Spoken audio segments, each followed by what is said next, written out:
lines, and I don't see anybody here who would We have signed to do it in. again, Dave. I'm sorry? We have to begin again? Sorry, we were not streaming. Sorry, we had some things up, but not all the things. We should Okay. probably start again. Very Use the same name, Dave. Yeah. Okay, that's right. You guys all use the same names. We don't want to change anything here. All right, we ready to go? We are ready. I'm going to call this meeting to order at 6:05. Not meeting, excuse me. I'm going to call this workshop to order at 6:05, and we're going to start with a roll call. Tom Farrell. Kevin Shell. Keith Markson. Jerry Fleming, Duke Garwood. Jay Van Bavel. Tony Stein. Dave Bench. All right, thank you. And thank you all for coming this evening. I think that we're all interested in good governance here in Rowanwood, and this is going to help us do that. So I don't really have anything to add to that. Our regular agenda is the training and discussion of the rules and responsibilities of Planning and Zoning Commission, Board of Adjustment, and the Comprehensive Residential Code Review Committee, development applications and processes, and other matters in connection therewith. So with that, I think I can introduce Bryce Cox, who is with DNRBSZ.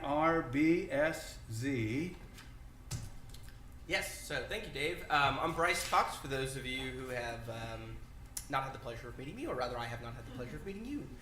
I'm with Denton Navarro, Rodriguez, Bernal, Santee, and Zek, which is Rampage Law, the city's law firm. I'm a city planner that works for the firm, so I'm not an attorney. I help all of our clients, including Rollingwood, with various development questions, matters, all kinds of odds and ends as we work through it. So this evening what we're going to go over, and I will do my best to keep us on time. I think it'll take about an hour, and then we'll have time for questions kind of as we go, and then I've got a spot for questions at the end as well. So feel free to ask questions as we go. I'll make sure to repeat what you've got so we got it on the record so folks who are streaming can hear. And we're going to go over just kind of roles and responsibilities and a couple different application types and a variety of other things for Planning and Zoning Commission, Board of Adjustment, and the CRCRC, and kind of where those intersections happen and how these pieces all kind of fit together. So a lot of you may see things that you've already seen before, maybe some new stuff in there as well. Feel free to, as I said, ask questions as we go. Happy to answer what I can as we hit there. If there's things that I don't know, we're going to take some notes, and we'll be sure to get back with you on that so that we get your questions answered. So with that, there we go. We're going to start off with our Planning and Zoning Commission. So the authority for Planning and Zoning Commission comes from state law, specifically for a general law city, which is what Rollingwood is. You're not required to have a Planning and Zoning Commission. City Council can serve that role, but you do. We're appointed. And so the Planning and Zoning Commission is really a recommending body. You also have plats, and we'll talk about that in a minute. But what that means is that your primary role is that you've been appointed by council to serve on the Planning and Zoning Commission at their pleasure. And you hear a variety of applications that come through, such as zoning requests, potentially code amendments for zoning. You'll hear comprehensive plan amendments or even a new comprehensive plan for adoption. You'll hear certain things as it relates to platting. We'll talk more about that in just a minute. As well as other development and city growth items that are assigned to you from City Council as may be needed from time to time, such as the CRCRC, right? That's a group that was created specifically for a specific purpose related to development. So specific to Rollingwood, the duties of the Planning and Zoning Commission, and I've got pretty text-heavy slides on some of this stuff. I'm not going to read it all to you, so don't worry. We won't be here that long. But in essence, as it says here, you are an advisory and you advise City Council on planning-related matters, conduct various hearings, make recommendations, and perform other duties as required by law or as required by the code or City Council from time to time. Specifically, kind of what that means is you're going to hear and you're going to make a recommendation on all things that are related to rezonings or zoning code amendments. So there's a requirement in state law that when we have a planning commission, everything goes to the planning commission first for a recommendation, and then it goes to City Council.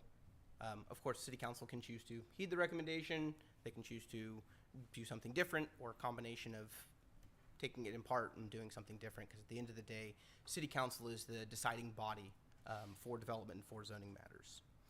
You'll also hear and use the exact same process for your special use permits, right, which are those unique opportunities where somebody's requesting a specific land use that's listed in the code that requires a special use permit in order to be allowed. So there is likely conditions or special considerations that need to be given for that land use at that specific location.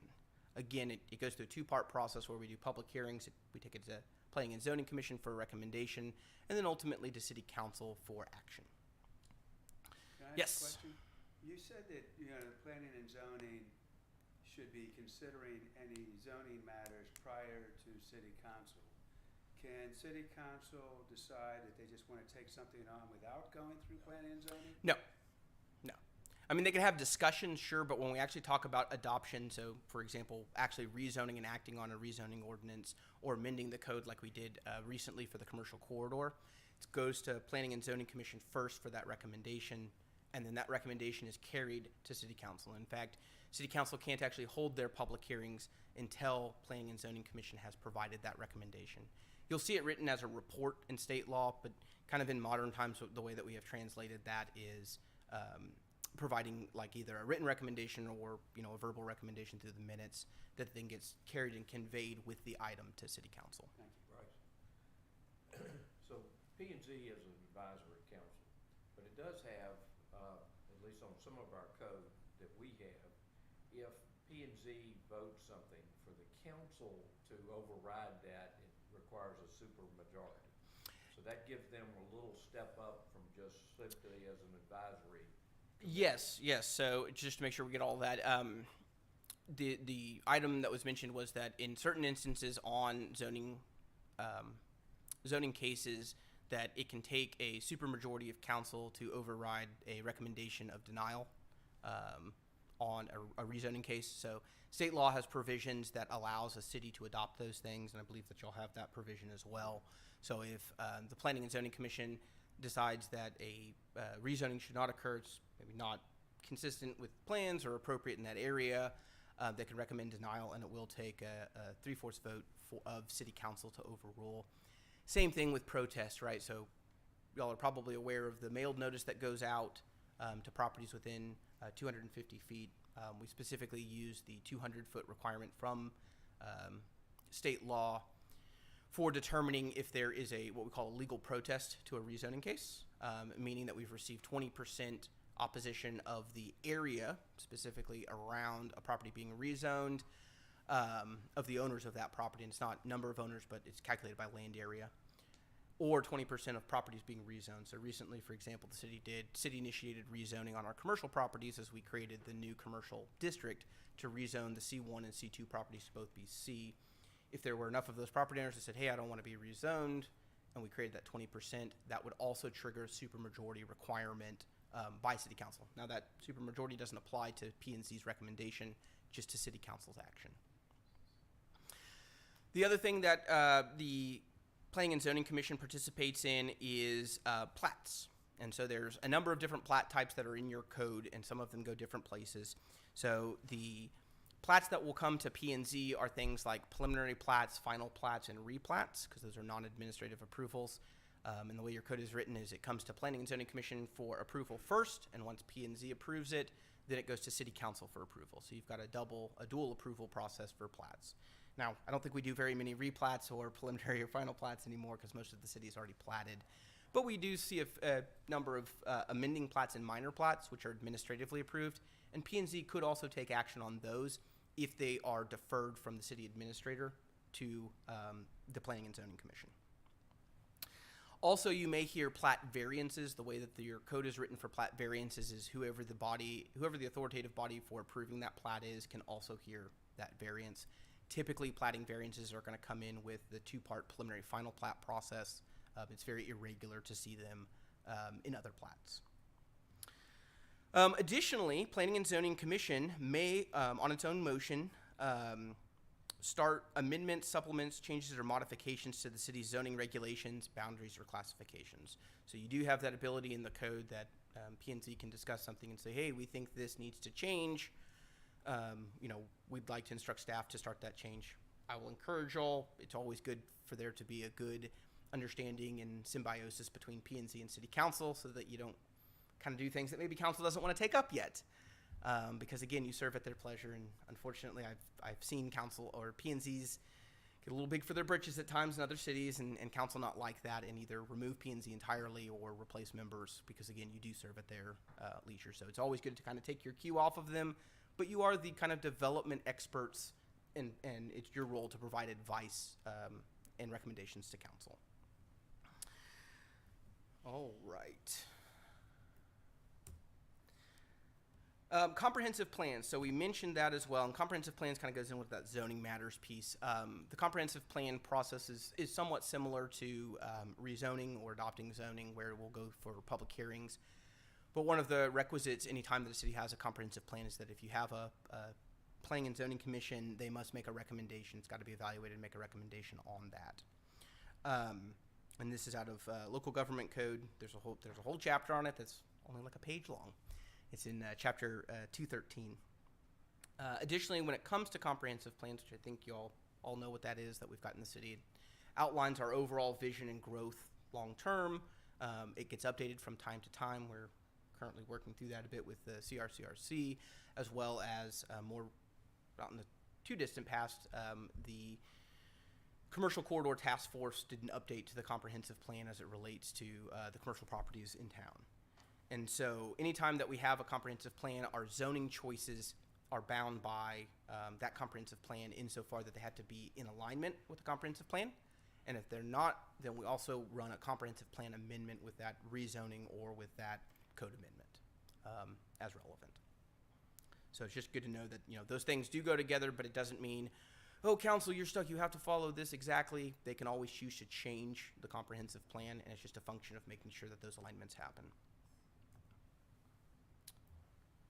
So, like I mentioned, this process is very similar to a rezoning, and it does require that it go to the Planning and Zoning Commission for a recommendation on any proposed amendments or the adoption of a brand new plan for the comprehensive plan. All right.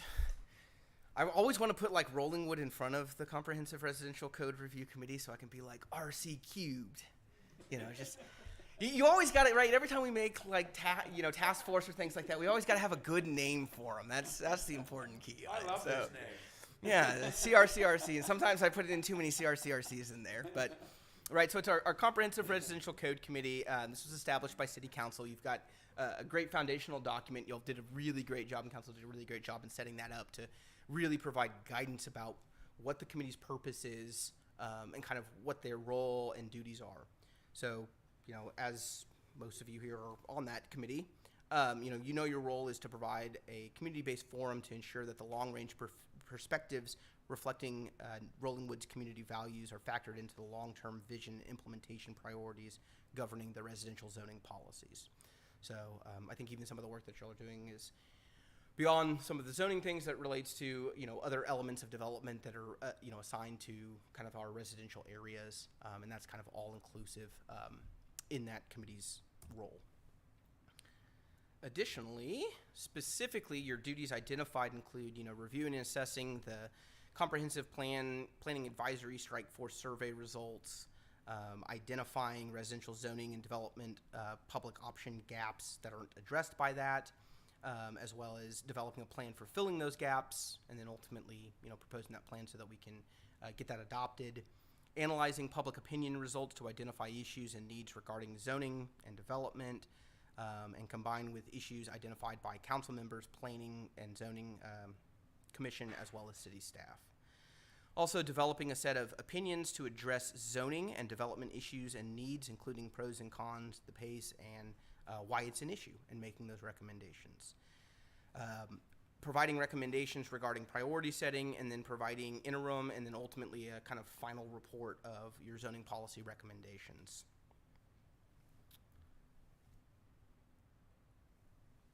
Okay, perfect. So a little bit about the process on this, and I know y'all have kind of been working through a process, and so this is not overly specified in the code or anywhere, but this is kind of my interpretation and kind of visiting with staff and working with the committee a bit.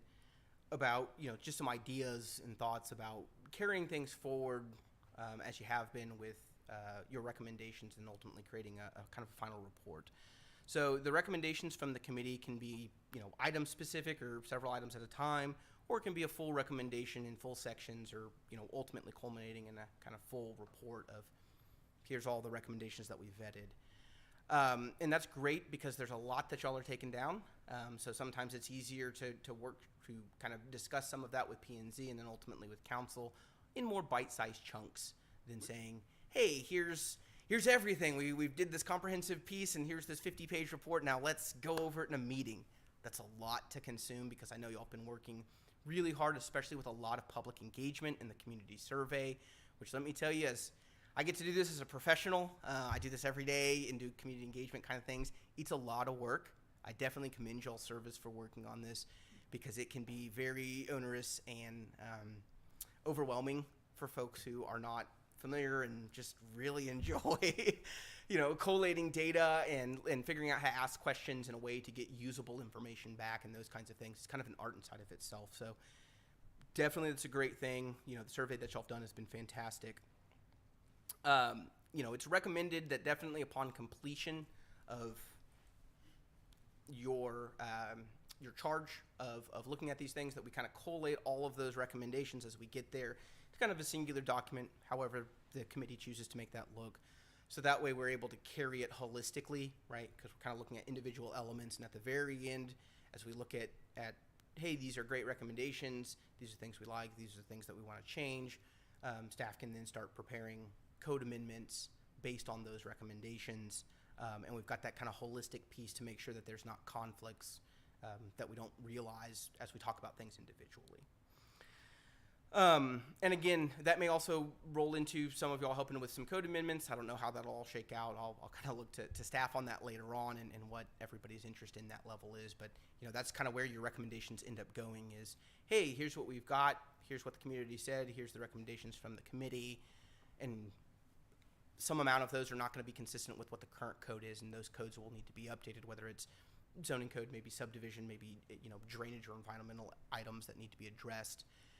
And that's kind of how that starts to fall together after you've completed your initial charge.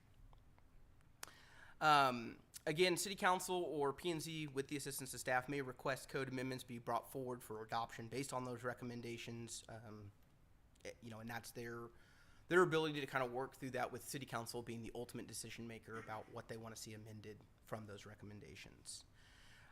During the adoption process, CRCRC may be asked to participate in a formal review of those code amendments. That'll ultimately be up to City Council to determine if they want to include that or not. Just keep in mind that at the end of the day, all the hard work that you're doing is fantastic, and those recommendations I'm sure will be heard, but you're not the deciding body at the end of the day. That'll be council. And so it can be tough, I know, because everybody will make this kind of like your third or fourth or however many children you have plus one, and kind of pour your heart and soul into it. And so hang in there. Things tend to shake out in my experience through all of this, especially if you're really passionate about something, but it may not be kind of taken hold with P&Z or council quite yet. It's not the end of the world. What I like to do when I look at major updates is, are we making it better than it is now? Yes.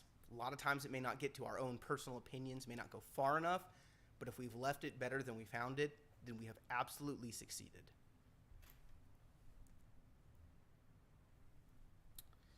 All right. Board of Adjustment. Are you bored yet? Just kidding. I hope not. I will say I really appreciate my planning technician helped me put together the slide, and I was like, that is a perfect graphic. I have not seen that one used yet, and I was like that board. excellent board, little sound mixer. So more mid-range, please. Yes, right? Yeah. A little lower on the bass now. So a couple of the powers of the Board of Adjustment. So Board of Adjustment, real quick, is established in state law that if you've got zoning, you may have a Board of Adjustment. You don't have to create one, but if you do create one, they've got certain responsibilities. Your local code, and I didn't leave the state law in here because your local code pretty much recites it almost verbatim, about the powers of the board. So the Board of Adjustment is comprised of at least 5 members serving 2-year terms. When you are appointed to Board of Adjustment, one of the big differences between P&Z and Board of Adjustment, we'll cover it just a little bit later as well, is Board of Adjustment is unique in the fact that your decisions, when you make a decision on an item that's before you, is appealed to district court. So a lot of P&Z stuff, if they have decisions and somebody's aggrieved by that, they can appeal it to city council. And like on a plat, let's say if there's a plat that was denied and it shouldn't have been, and the developer feels that's the case, they can appeal that decision to city council. Whereas the Board of Adjustment goes straight to district court. So it's very important, Board of Adjustment, as you're reviewing all of the things that are in front of you, that you keep that in mind. Board of Adjustment is also a quasi-judicial board. I like to think about this in our tripartite government as BOA is kind of your judicial branch, right? They're fact-finding. They're not based in policy, so they're not the ones that kind of create the rules and think through, oh, we should be doing this. They're the ones who say, these are the rules that we've got to follow. We're going to interpret them in our charges against various applications, such as variances that we'll talk about in a second, that are brought forward. The other item is that BOA members can only be removed for cause after a public hearing. So it's a very unique thing. So if City Council doesn't like the decisions BOA is making, they'll have to wait until your terms are up. You can't just be replaced unless it's for cause after a hearing.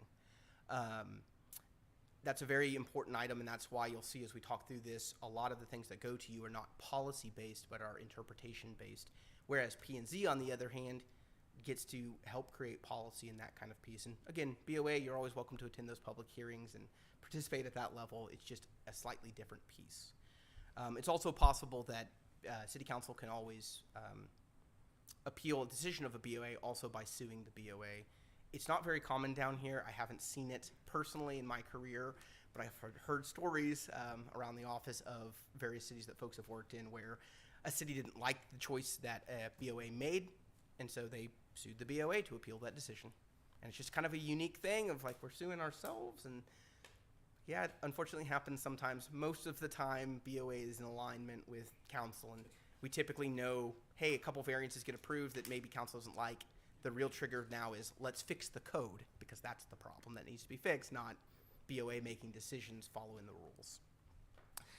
So some of the powers that you have are hear and decide an appeal where it is alleged that there's an error in any order, requirement, decision, or determination made by the building official, and specifically on this, it'll be in regard to the enforcement of your zoning ordinance and zoning chapter. So a lot of times in the zoning chapter right now, we've got language that the building official is kind of the zoning administrator and enforcer, and so they're the decision maker, but it could also be a decision from the city administrator in determining a land use, for example, an item in this zoning chapter.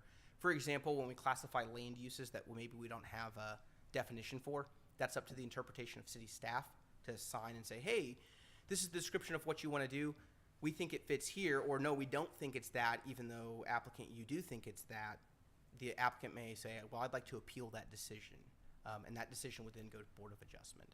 These appeals are not very common. I think in the last 12 years of doing this, I've done like 3 appeals total.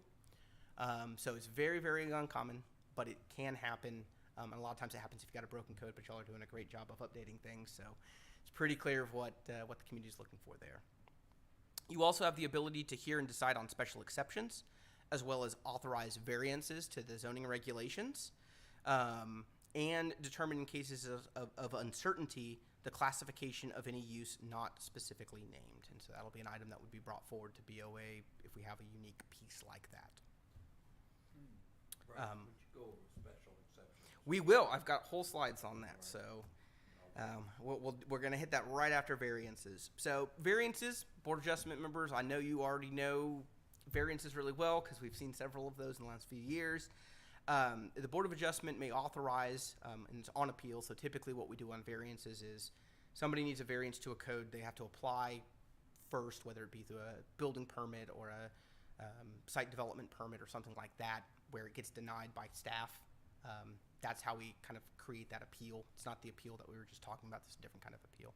And so they say, hey, I'd like to get a variance to this requirement. And the board has to make certain findings when doing this. So the first piece is that the variance is not contrary to the public interest. And then where owing to special conditions, literal enforcement of the provisions of the city regulations would result in an unnecessary hardship. And that's a very specific term that is pretty well defined through case law. There's not a definition of it necessarily in state law, but there's a lot of case law about what an unnecessary hardship is. And different cities can also further define that a bit within the scope of the case law. Additionally, that the spirit of the city's regulations will be observed and substantial justice done. Are you going to say any more about item 4 there, the determining cases of uncertainty?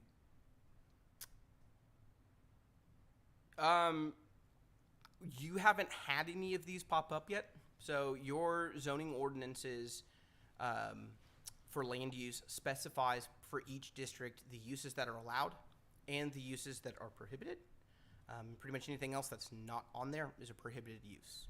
And so, again, there may be something that pops up that staff says, yeah, we just absolutely can't classify this anywhere. And that potentially would come forward to the board. I think more likely the Board of Adjustment would see it on appeal after staff renders a decision and classifies the use. But this just kind of, I'm sure it's something that's been on your books for quite a while. I've seen it in several cities that have this as kind of a way to just have that interpretation level, right? Because you've seen kind of all of these things are Board of Adjustment reads the code and renders an opinion. In fact, when you render appeals, and we'll talk about this in a second, Board of Adjustment puts their city administration hat on and says, this is what we think it is, and now once that opinion is rendered, that's what it is, and that's the interpretation that staff has to use going forward. But again, those are only brought up upon applicant-specific items. In addition, for variances that are not located in residential zoning districts, the board must also find in granting the variance, and again, these findings are you have to find all of these things. If I find all but one, we have to deny. If we find all of them, then we can approve. That the variance is the minimum necessary to alleviate the unnecessary hardship. That granting the variance will be in harmony with the general purpose and intent of the city's regulations and won't be injurious to adjoining properties and will otherwise detrimental to the public welfare in general. That special conditions with respect to which a variance is sought is not the result of the immediate actions of the applicant, right? So I didn't create my own problem.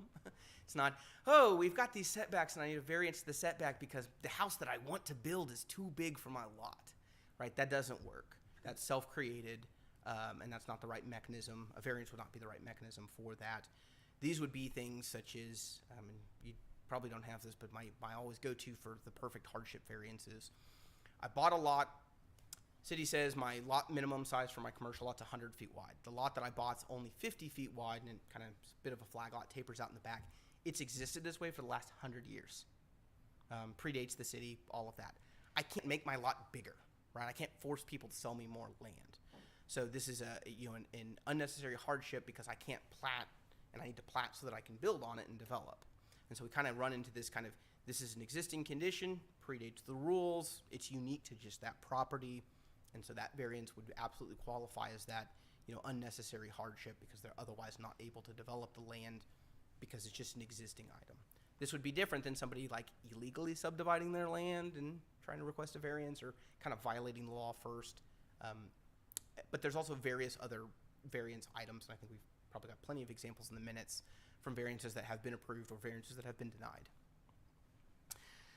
Additionally, you've got a very much rolling with specific item of if applicable, there's sufficient water and wastewater capacity and fire service available. This definitely used to be an issue. I don't know that it is as much anymore now that we've got full sewer through the city, full water and those kinds of things. But it's probably a holdover from earlier times when we had zoning, but still didn't have full city sewer yet, and we want to make sure that the development that's coming in that we're variancing can meet all the requirements.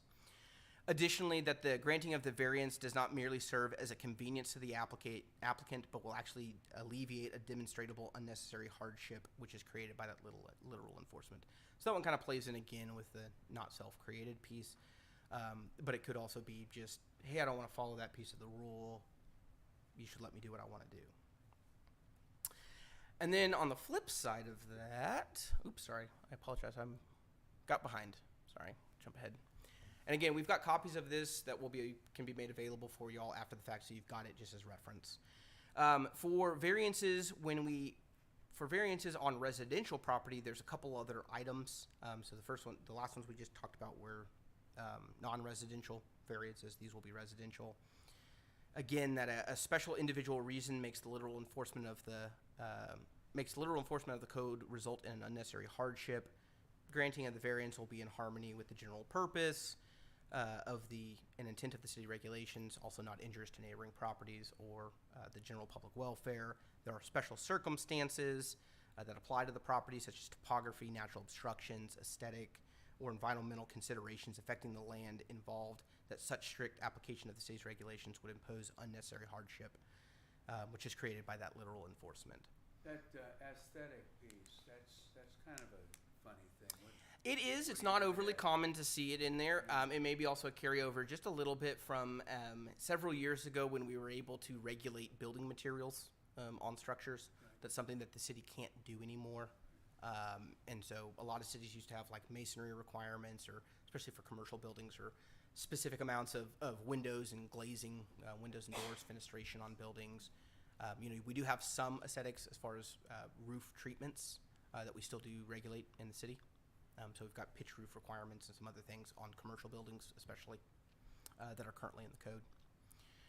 Granting of the variance won't have an effect on preventing the orderly development of land in the area. I don't think I've ever seen a variance that's been denied for that reason. It had to be a pretty egregious request. Most of the time, folks aren't going to go that far. Circumstances or conditions which relief is sought are not solely economic in nature.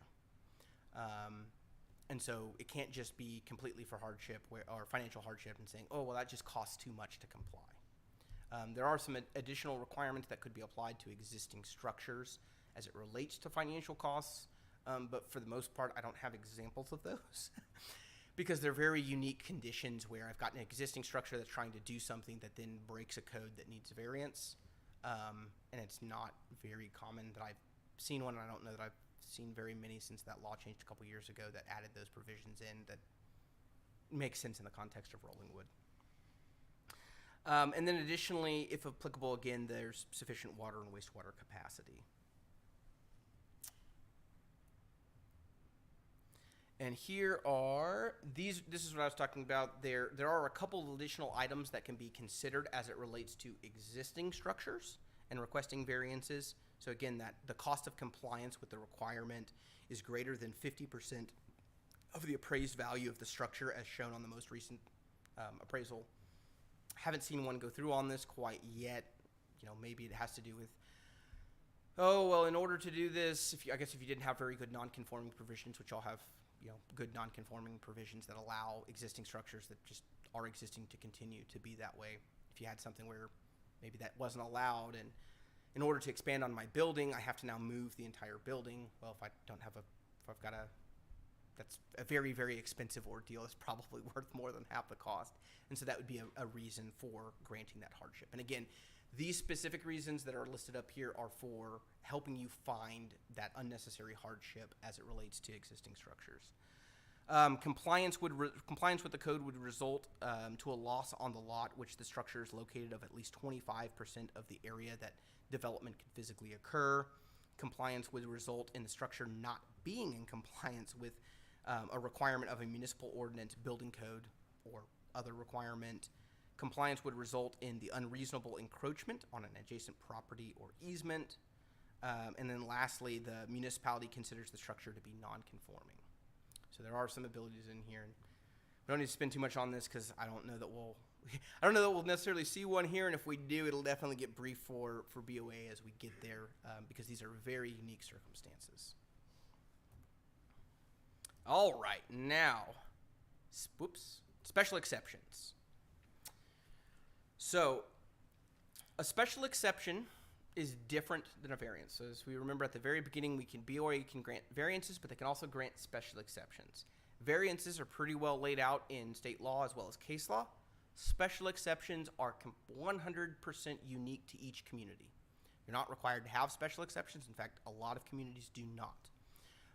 And if you do have special exceptions, the best practice, which y'all are currently doing, is to list out all of the special exceptions that you offer and not kind of leave an open door for it, because the idea behind a special exception is I would like to grant relief to certain specific aspects of the city's zoning ordinance, but we want to insert criteria that doesn't meet that level of finding for a variance. So it's not the unnecessary hardship. It could have other things that we consider, and that criteria for consideration would be listed in with your special exceptions.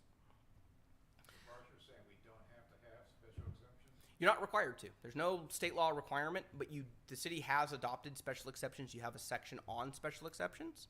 And in fact, we'll go over them at a high level in just a second. Each of the items that you have, you've got about, I think, 6 or 7 different things that you can grant special exceptions for. And the idea, again, behind this is, if you've ever been in one of those situations where we've denied a variance or you've seen a variance denied, that everybody's sitting there like, this is a good thing for our community. We want this. We should be able just to say yes, but it doesn't meet all those variance findings levels. This is a happy way to say we're going to treat everybody fairly. We're going to create criteria that's a lower standard that we're going to set as a community and adopt, and then ultimately process each of those special exceptions that are unique against that specific criteria. And what you'll find in your code is, we'll talk about in a second, you don't have a general singular set of criteria for each of your special exceptions. You have to make a little bit different finding for different things, and one of the ones we'll talk about is one that's not quite codified yet, but it was adopted with the commercial corridor amendment at the very end, and it's a great example for, here's very well laid out specific criteria to find to help make that decision, and we'll talk through how it's not quite to that level of unnecessary hardship, but more, reasonableness of, hey, this seems to work for everybody, this is a good relief situation for this unique situation or this unique shaped property. Additionally, in the ability to grant special exceptions, one of the things that BOA can do with that is they can add conditions to that special exception to help safeguard conformity with the city's code and with the public welfare. So it may be something where we grant a special exception and say, oh, and by the way, we've got this condition related to this piece, so that we can help mitigate and make sure, the neighbor is protected. So we, as we talk in a minute about buffering, you may add a condition of, well, actually go ahead and add some more plantings than what you're proposing, because we want it to be a little bit more fuller landscape screening so that you're screening between residential and commercial property, but we'll reduce that overall setback. And so it gives you a lot more flexibility. There is sometimes occasionally with variances to add conditions, but it's not overly common. And they're not going to be policy-based conditions. They're going to be very unique to that variance. One case that I'm working on that I'll kind of mention to you where there could be an option for adding a condition by a board of adjustment is, I've got a community where we have a setback encroachment where a house was accidentally surveyed incorrectly, and it was built a little over a foot into the side yard setback. And it's very small lots with 5-foot setbacks. Building code requires 10-foot separation between buildings before fire rating starts kicking in. Both houses were surveyed off, but only one of them violates the setback, so they're still 10 feet apart. And one option that Board of Adjustment may have there is to request, that the property owner, in this case it's a home builder, that they place an easement, on that property to basically ensure that that lot doesn't build closer to the property line to help maintain that 10 feet.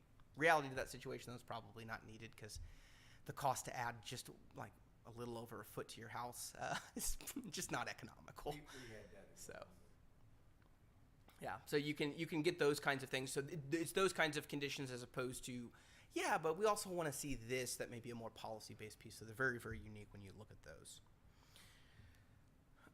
So with that, we'll hop into a couple of special exceptions that are authorized. And so all of this is in your zoning chapter under Board of Adjustments under the special exceptions section. And the way your code is written is the only special exceptions are these listed, or if they're listed elsewhere in your code. I'd like to say that I'm pretty familiar with your code at this point, and I don't think that we have it, anything that's a weird special exception listed in some other spot that's not either cross-referenced or already listed in your special exceptions section. So the first one is permitting the reconstruction of a non-conforming building or structure that has been damaged by fire or other cause. That goes in line with your non-conforming provisions that say if you're damaged more than 51%, you can't rebuild. And this gives them that option to rebuild either in that non-conforming method, or maybe it's a non-conforming building or site. and so we can grant that authorization on a unique special exception basis. Permit the enlargement or extension of a non-conforming use or non-conforming building on the lot occupied by such use or building at the time of passage. So if we have non-conforming uses throughout the city, the current code, I don't believe, allows you to expand it at all, or if it does, it will only allow a very small percentage. And so this is the ability for somebody to petition to say, you know, instead of moving my business out of town, I need a little bit more space. Can I add this? And again, with conditions, we can also add various qualifiers to that of, oh yeah, you're going to do that, but we want to see buffering, you know, adjacent to the res that may not be there today, or various more policy-based pieces that are relevant to that special exception and the impact it may have. In undeveloped sections of the city, grant temporary or conditional permits for not more than 2 years, provided the grant of a temporary or conditional permit shall not be a reason or cause for extension of such permit. I don't think you're really using this. There probably was a time when it was used. Nowadays, with the way the code is currently written, it's very clear about what uses are allowed, what uses require a special use permit, etc. So these special exceptions are on our books right now? They are. This comes straight from your code. Good. Additionally, you can permit modifications to yard, open space, lot area, lot width regulations as may be necessary to improve a parcel of land if the parcel of land is of such restricted size that it cannot be appropriately improved without such modification. So if I've got just a overly weird out parcel, it's that little tiny parcel doesn't meet the zoning that somebody can't build. You know, I've got the ones I always think of that typically qualify for this kind of thing are ones where I've got kind of normal, bigger highway commercial setbacks, but I have a rectangular parcel that's wider than it is deep, and it's still very small. Most of the time, they're not going to be able to meet both the front setback and the rear setback. Let's say they're only 60 feet deep, and I've got a 50-foot front setback, and I've got a 25-foot rear setback. You know, those things overlap. I can't even build on that lot. They may be able to go for a variance, but they may also be able to go for a special exception. And a special exception may be the better option for them because it's a lower threshold for hardship. You know, the example I gave may already qualify for hardship, but let's say it was just a little bit bigger, and, you know, I can only build a 10-foot deep building. Can that be built? Technically, yes. Is it functional anyway? Probably not, for what they're looking at doing. And so this grants the ability for BOA to kind of hear that and make that decision, and also add in any conditions that may be necessary to, you know, protect the overall welfare of the community. Now, that happened across the street, right, that particular one? Do you know that? I think so. I think it happened to be a lot across the street. Yeah, but it's more like the first point up there where they're at a house that was unlivable. So they got a special exemption to build a new house on the same exact. Yeah, and again, one of those big things in all of this is your special exceptions and variances are not in silos. Generally, anything that I can typically get a special exception for, if I can prove that full hardship criteria, the unnecessary hardship criteria, and the rest of the criteria in the findings, I could qualify for a variance as well. A lot of times what we see this being used as in special exceptions where I can't quite prove that full hardship, but I've got like a reasonable proposal that we think will work well in the community, and we want that to be heard and see if it can be granted. Again, the next one is that you can permit a public utility or public service building of a ground area or height at variance with those provided in the district in which the public utility or public service building is permitted to be located when found reasonably necessary for the public health, convenience, safety, general welfare. I see this a lot in codes, and it typically gets used for things like water towers, where I've got a height restriction assigned to the zoning district, but I have an allowance for public use in that zoning district as well. I'm not changing the zoning, but hey, water towers have to be at specific heights to maintain pressures based on where they're at, et cetera. And so it could be granted a special exception because the city does have to follow its own rules. Now, this is not on our books, these things. These are. These are. These are. This is all from your special exceptions section. Okay, all right. Thank you. Yes. And we can add to this. You can. So council can always Yeah. modify this. It goes through that zoning amendment, so it would have to go to P&Z Right. for recommendation first, and then to city council for adoption. This one's really long. It's kind of small text, and I'm just going to highlight it because we're probably familiar with this. We talked a lot about this during the commercial corridor. This is your newest exception. It's not codified yet, but it's in the commercial corridor amendment, which is online in Municode. And this is a special exception to permit the reduction or modification in the 75-foot setback requirement or 75-foot green belt, which is the requirement that we have when we have commercial directly adjacent to residential property. There's a requirement that they provide a 75-foot both building setback and green belt kind of vegetative screening buffer. And so we wrote this in because we know that there are some unique shaped properties along Bee Cave Road that are a bit shallower and currently don't even meet the 75-foot requirement. And we want to allow the option upon redevelopment or rebuilding, like when that time is ready, for them to be able to come in and propose, a reasonable alternative. This one's got a lot more very specific criteria. It also has that big paragraph piece talks about some special noticing requirements that we have there as well as it relates to that, so that we can make sure that we've notified the adjacent residential property owners because they have an interest, obviously, in granting of that special exception. We want to hear what they have to say. We want to make them aware so they can come to the public hearings. And then the last set of bullets is specific findings that the BOA has to make as it relates to that request, so that the lot to be developed has no existing 75 foot. So these are typically going to apply to lots that are already developed and are looking to redevelop or modify. Or that the existing green belt is less than the required 75 feet, that they're proposing an alternative, and that alternative as compared to the existing development mitigates the impact of the existing development upon the adjacent residential properties, or improves to the greatest extent practical the buffering of the adjacent residential properties and preserves or enhances the existing landscaping. So a lot of that's to read as, hey, if you want to reduce it, you've got to really beef up your screening and landscaping and kind of cover up the building and prevent that noise circulation. And this is very much at the discretion of BOA to kind of evaluate some of those proposals, weigh in on it, maybe tell them they need a bit more as you work through that. Now, the way this is written is that all of these criteria need to be met. That's correct. Now, could it have been written such that only some of them, or Sure. one, it could have been? Because all of this criteria, none of this is state law pieces. These are all local requirements that we create. And even as the city keeps experiencing new and different developments and new and different concerns from folks looking to develop, you can add to this list, you can remove from this list, you can clarify if we start getting all of a sudden a whole bunch of special exceptions that are on one that BOA struggles with. Probably look at saying, hey, let's have a meeting and let's chat about adding more to help you make that decision, right? Adding more guidance into the code. Is that permissible for BOA and P&Z to get together and decide that something needs to be fixed?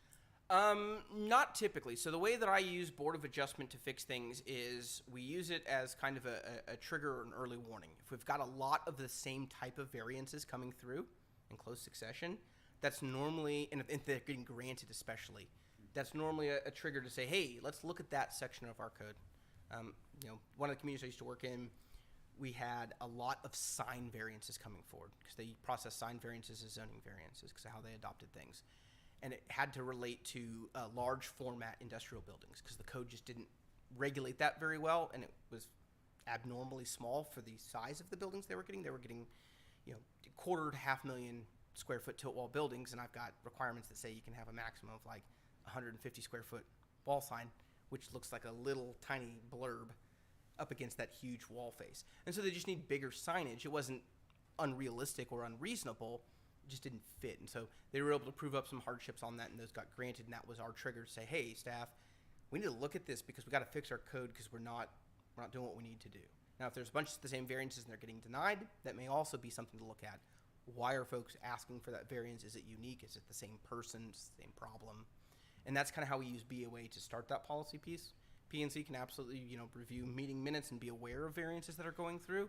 Normally, staff will make you aware of that because that's going to kind of start a little bit at the city council policy level of, hey, we're seeing a lot of this. We think we should start some changes. And council says, yeah, we agree. Go work with P&Z and figure it out and get us a recommendation of what you think's appropriate. But there's nothing in our code or state law that says that BOA or P&Z can petition the city council to change anything. That's correct. And again, P&Z, because as I mentioned earlier in your duties, P&Z does have the ability to initiate code amendments and rezonings and those pieces. And that's also a unique item per city. So, obviously city council can always do that. Different cities write codes in different ways. Some of them have a requirement that they can make a recommendation to council to look at it. and council's decisions.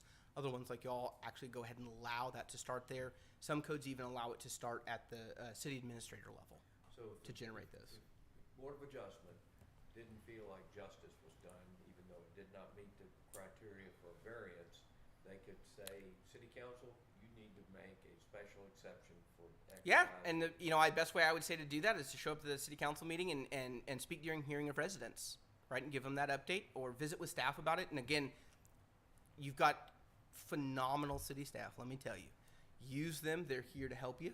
And I mean, they'll obviously at those meetings, they're aware of it. They're hearing these things. They're obviously also hearing from the applicant when things are denied a lot or granted. And so, they're normally very much aware of that, and they're probably already having some of those discussions in the background with council or the mayor or folks to kind of make them aware, kind of see where folks are at and if it's ready to bring it up. Sometimes there's always just political things, and we always have to be careful about that in development, about what we bring up when we bring it up, and those kinds of things. I also want to add along that for what Dave said about having P and Z and Board of Exception working together on something that's just bad optics, especially in our small community. We want the Board of Adjustment to be interpreting the code as it is. We don't want the Board of Adjustment to be thinking about what P and Z might be thinking or what the council might be thinking. That just gets ugly fast. Absolutely. So, kind of getting that comment on the books. Yes, it's not great optics for P&Z and BOA to meet together to talk about things because you have very separate roles, right? P&Z, you're kind of if you will, think of yourself a bit like the House of Representatives, right? You're part of the legislative branch. You're coming up with some of the policies. You don't get to, have the final vote. We still got to get it through the Senate, and the council's kind of like the Senate and the executive branch together. But they're going to be the ones that ultimately make that decision. You're helping them make that decision, and then it's BOA that says, we're reviewing these words for what they are, and we're interpreting them. And that's good to have because, sometimes, yes, the current council passed the current code. They knew what they were intending. Other times we got stuff that's been on the books for decades. Current council may interpret it differently than previous council. B and Z may interpret it differently than both. And then at the end of the day, it's BOA's job to try to be that neutral observer because, again, you don't have that authority to start code amendments or things like that, so you're not that policy arm in there.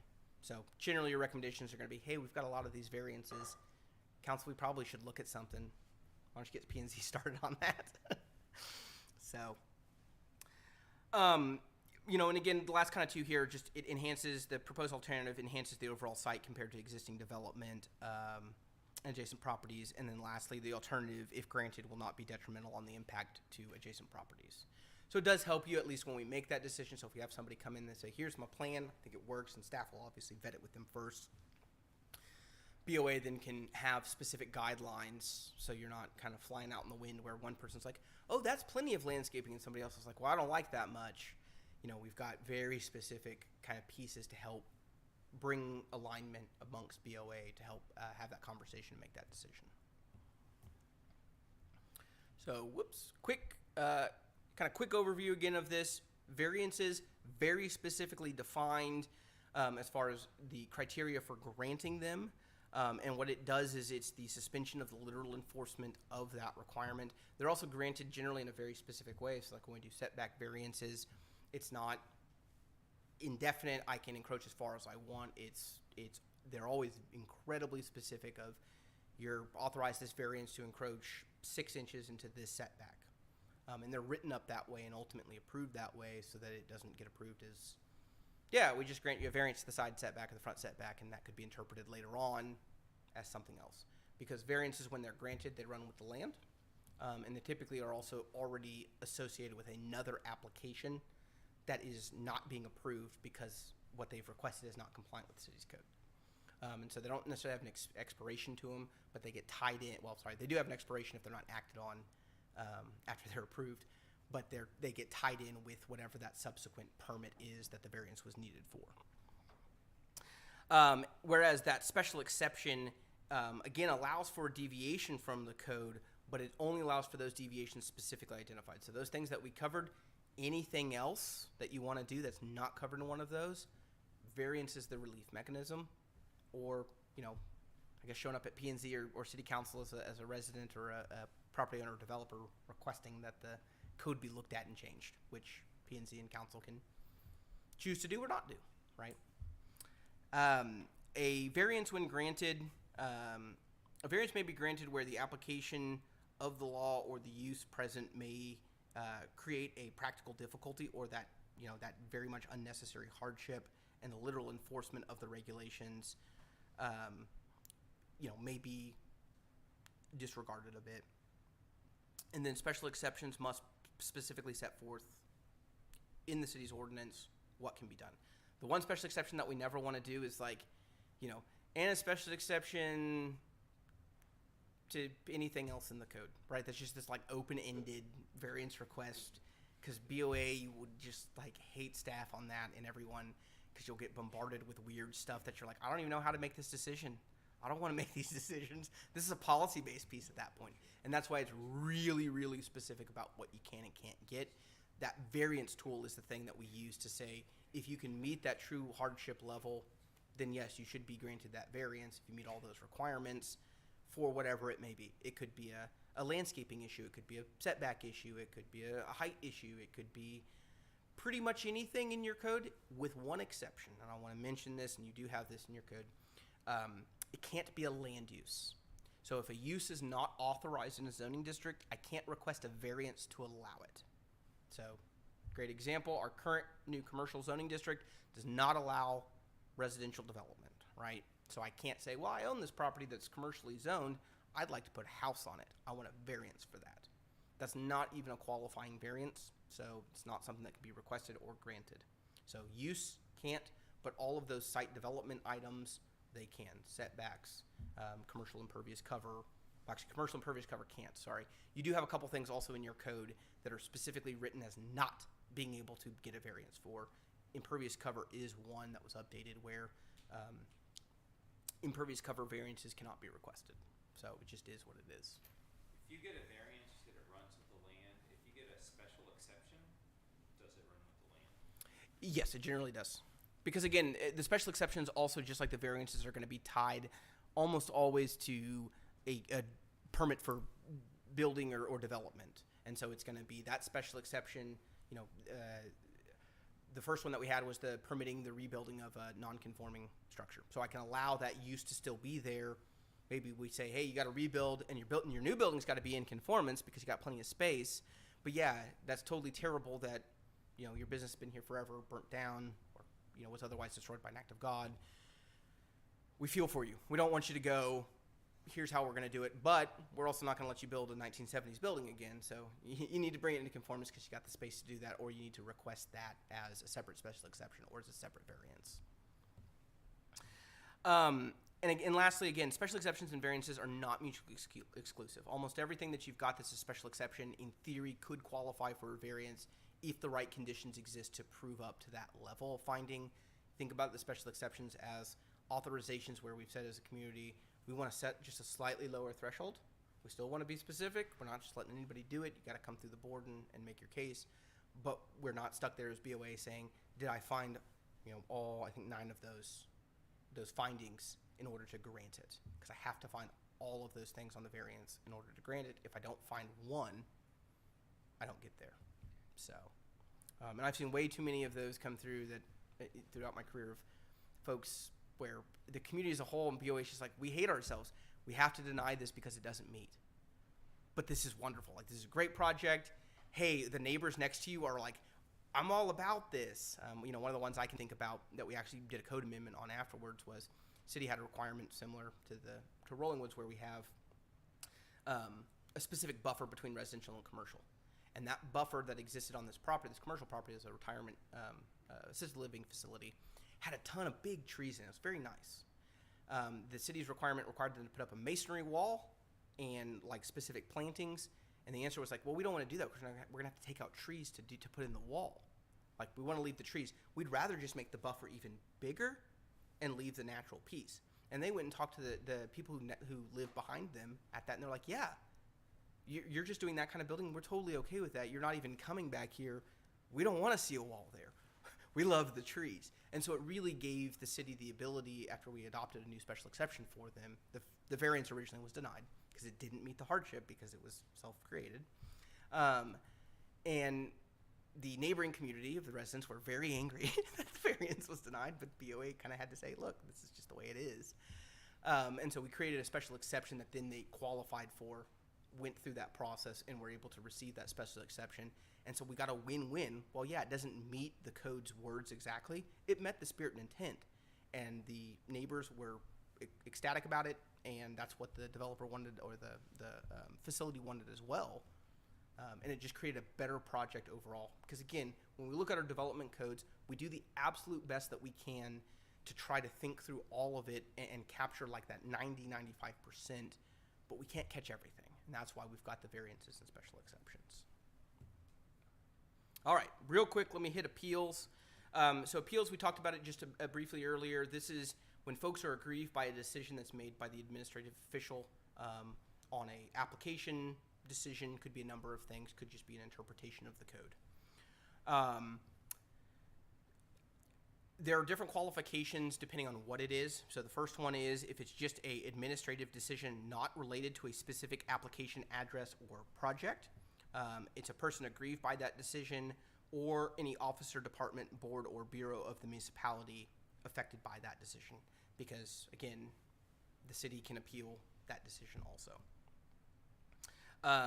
And then inversely, when we do have it related to a specific application address or project, I get a little bit more interested parties in this, where it's the person who filed that application can be an aggrieved party. It could be the owner or representative of a project or a property that is subject to that decision, or a person aggrieved by the decision who owns property within 200 feet. So if staff makes let's say a land use interpretation, neighboring property says, well, I don't think that's the right answer. That neighboring property can actually appeal the decision of the city administrator, even though it's not on their property because they're within 200 feet. And like I said, again, appeals, very much not common, and especially with the code update that we ran recently for commercial and the code updates that y'all are going to be working on for residential, I don't anticipate any appeals, particularly in the near future, but they can pop up. And then lastly, again, any officer, department, board, or bureau of the municipality affected by the decision. And real quick about that process, because it's a little different, that appeal from that person must be filed with the city within 30 days of the decision. So there is a time limit on when you can request it, and if you go too far... 20 days. Yes, 20 days. Within 20 days of that decision, and if they wait too long to appeal it, then the appeal isn't valid. The grounds for the appeal must be specified. The official shall immediately transmit all information related to the appeal, as well as the city's original decision, to the Board of Adjustment for review. We then set a hearing date, and I can't remember, we'll have to look back in your code. Not all appeal hearings are necessarily public hearings where the public can speak, but it is a true hearing where the applicant is able to make their case and present their pleadings.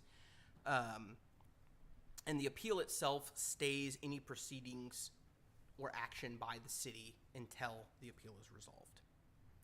Unless the item that has been rendered relates to causing imminent peril to life or property. This could be like a dead or died or dead, dying, diseased tree that's huge, it's about to fall into the roadway. So he's like, no, you got to take that down pursuant to this ordinance. And there's like, well, we appeal that. We don't think that that's correct. The answer still may be, nope, it's going to get taken down because of that, or sometimes with substandard buildings, although substandard buildings typically have a different process. So probably not too much that y'all are going to see for that, for not staying the appeal, but it does just kind of freeze everything. And then once the appeal is then processed and acted on, if it's granted, whatever the BOA grants, that is the decision as if staff made it. And so staff is bound by that decision going forward as well. If the appeal is denied or reversed, if the appeal is affirmed or reversed, depending on what the item is, the city will then either continue action on it or, again, that will be allowed. The other thing BOA can do is you can affirm the decision of staff, you can reverse the decision of staff, or you can come up with a completely different interpretation. And whatever that interpretation is, again, is now the binding interpretation that staff uses going forward on that item. All right, a couple intersections. Whew. Intersections between council, P&Z, and BOA, and the CRCRC. So Planning Commission, again, is that advisory board that reports to the city council. You know, you serve on matters that they've assigned to you or that they've already delegated in the code to you. You are a policy body, so you do make recommendations. You do work with city policy. You also work with current applications, and you serve at the pleasure of council. Board of Adjustment has regulatory authority when hearing appeals and decisions made by administrative officials, granting variances and granting special exceptions. BOA members can only be removed for cause after a hearing. So it's a big distinction kind of in all of that. Just be aware of it. And then CRCRC. So the CRCRC is an advisory board that only provides recommendations to P&Z and City Council.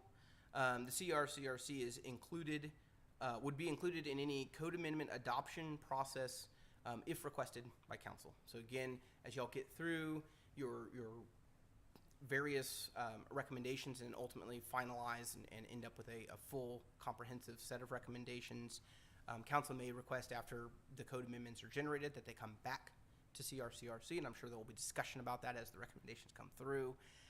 Or they may say, hey, we got what we need from CRCRC. We know exactly, it's very clear about what needs to be prepared or what stance council wants to take.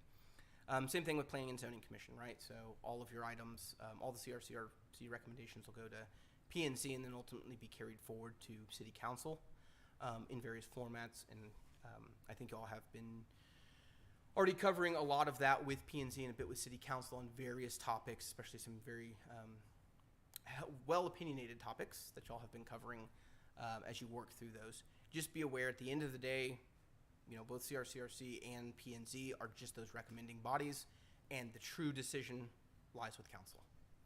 And so they may get there and they may say, hey, this is great. We don't want to go that far. They may even say, hey, this is great. I think we should go a little further. Why don't y'all work on this? And so again, y'all serve at the pleasure of City Council. With that, questions? What you said, in certain circumstances, you need a supermajority of the council if the zoning changes that were recommended by. Yes, so I believe in your code, and we'll double check, and I'll get with you all in just a minute. I believe in your code what the requirement that we have is if Planning and Zoning Commission offers a recommendation of denial or disapproval of a request, that it will require a supermajority, 3/4 vote by City Council in order to approve the rezoning. I guess my question is, what is a supermajority on this council? So it's 3/4 of present and qualified. So y'all have 5 voting members. So it would be 4 or 5, but if you have one person who's absent or maybe one person who's got a conflict of interest on the case, then they're obviously not present and qualified, and so it would reduce that voting amount to 4, and so it'd be 3 of 4. With the exception of the mayor. Does the mayor can go in that case or not? I would have to look at your stuff on that They piece. can. So yeah, so maybe we're short 2 people, right? There you go. I'm short 2, and now I've got the mayor voting, so I've got 4 people voting in total, and it'd be a 3 of 4. Mayor don't know. And that same piece applies again to if a legal protest is filed based on receiving, and it's very specific. It has to be written opposition from properties within 200 feet of the rezoning or properties that are being rezoned. And we have to create 20% of that land area in order to create that that protest. And that is something that we do bring up whenever we do staff reports and things like that and bring these forward to both P&Z and council, because the cutoff for that full, for receiving the protest, I believe, is publication of the council agenda. I think that's how it's written in your code. So even somebody who may not have filled something out by P&Z and they show up and they hear about it and like, oh, I don't like that, you know, and they're next door, they can then still file protest up until I believe the agenda is posted for P&Z is the way your code is written. I'm sorry, agenda is written for council for action. So, and we kind of compute that as we go, just so that y'all know. Even we did that for the commercial rezoning. We were cognizant of that and making sure that we didn't hit, you know, any 20% or opposition pieces like that that would spawn and trigger that requirement, so that we can make sure to tell council in advance before they start deliberation, hey, we've hit the legal protest. Be aware you've got to have that supermajority. That supermajority you mentioned related to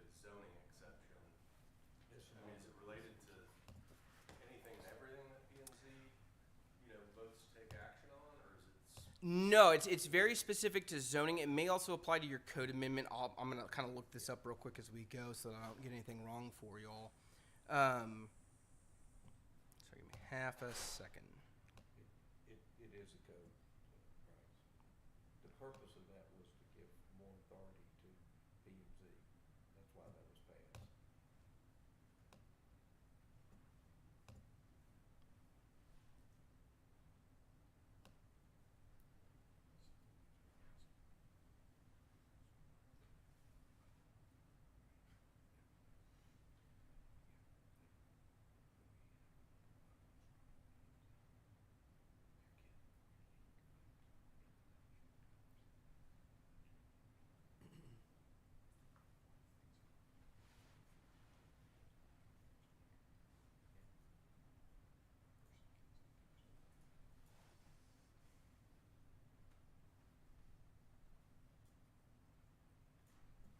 Okay, so here is what it is. It's in section 107520. I think I got the right section for y'all. So this is in your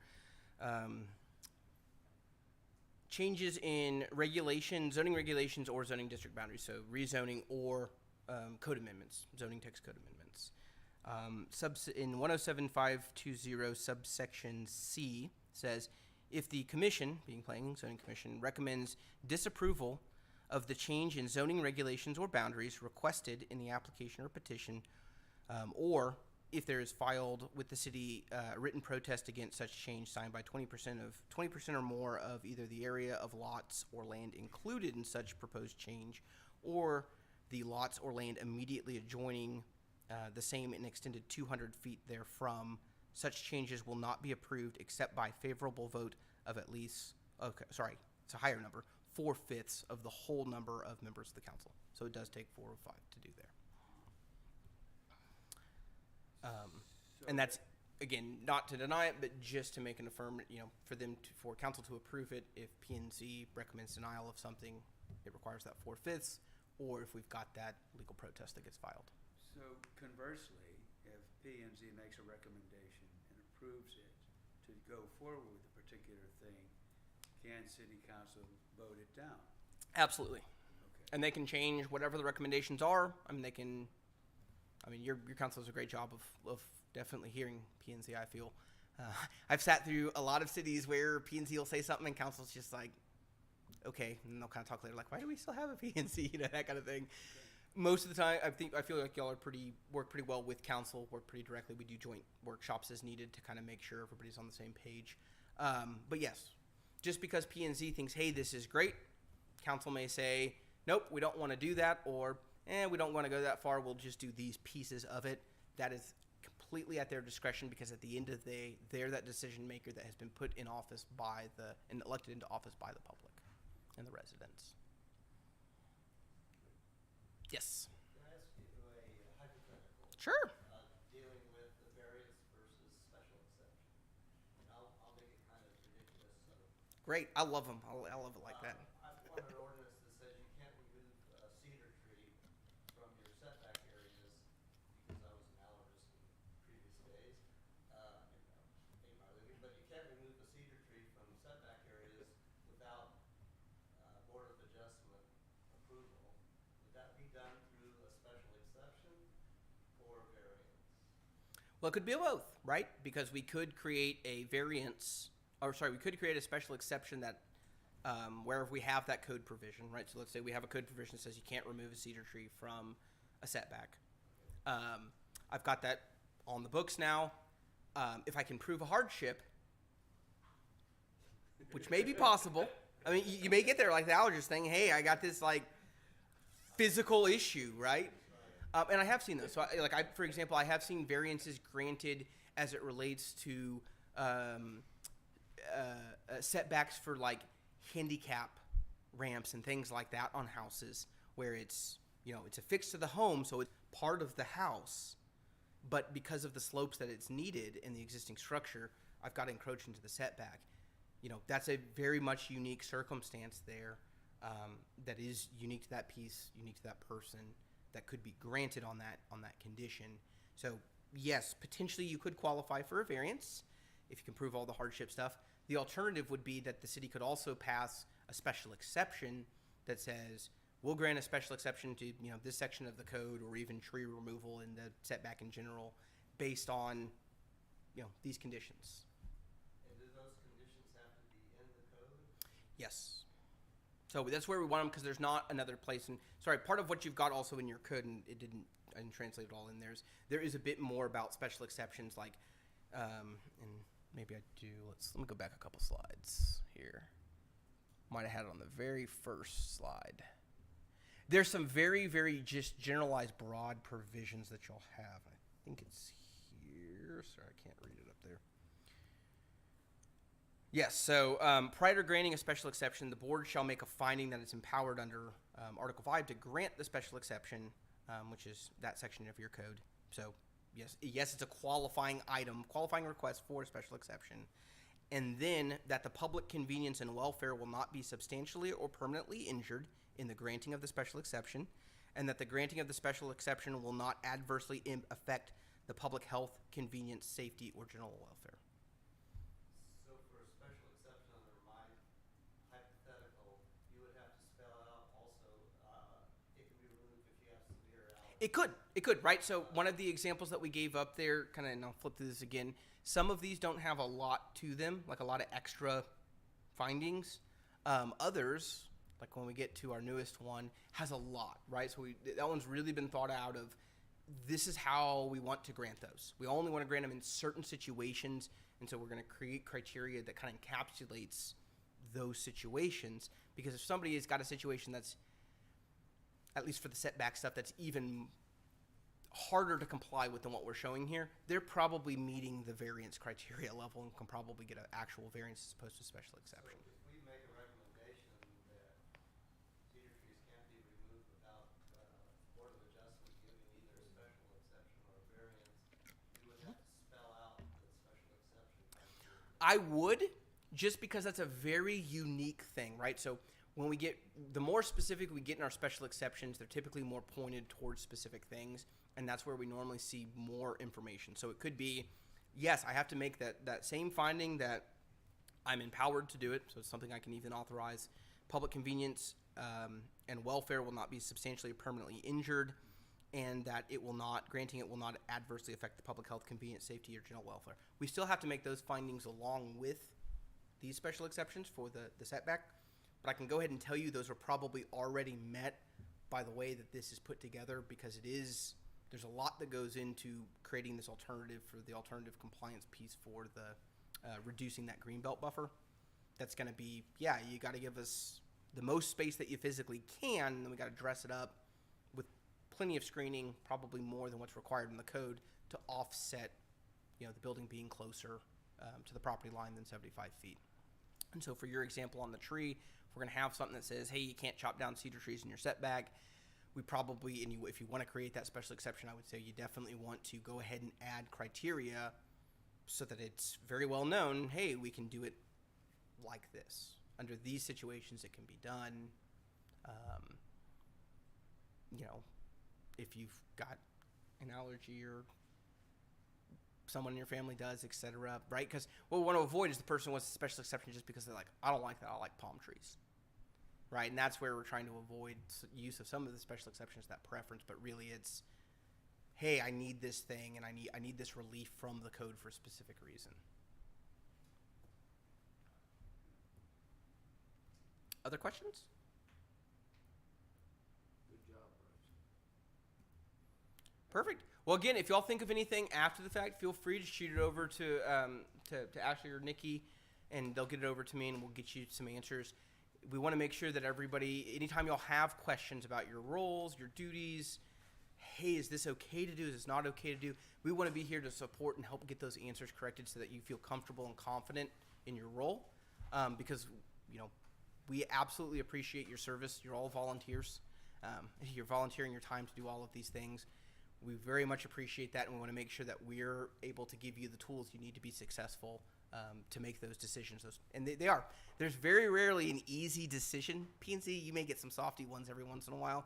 BOA, you always get hard decisions every single time. And so it's very, very tough to kind of be in that spot And so we want to make sure that you feel prepared, you feel trained, you know what you need to do.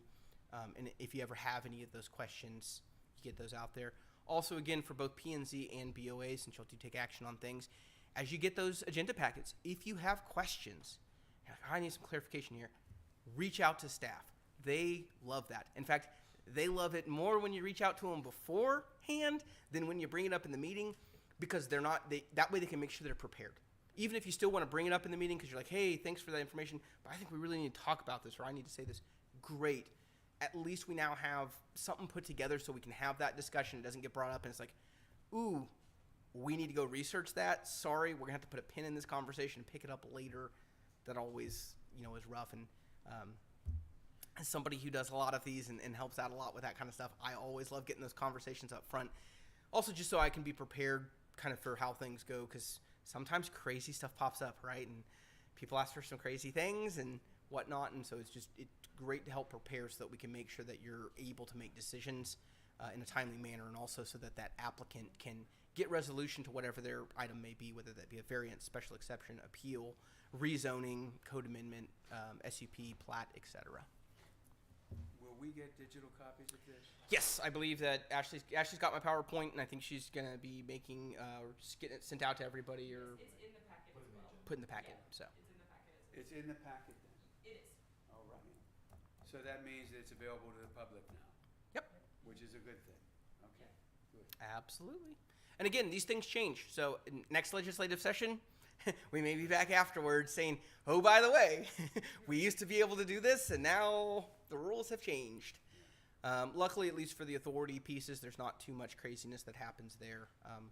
It's most of the time things the council's got to deal with on a much higher level of, yeah, we can't regulate that way anymore. We can't regulate these things, or, various pieces like that. So I appreciate y'all all being here. Thank you. Thank you very much. Yes.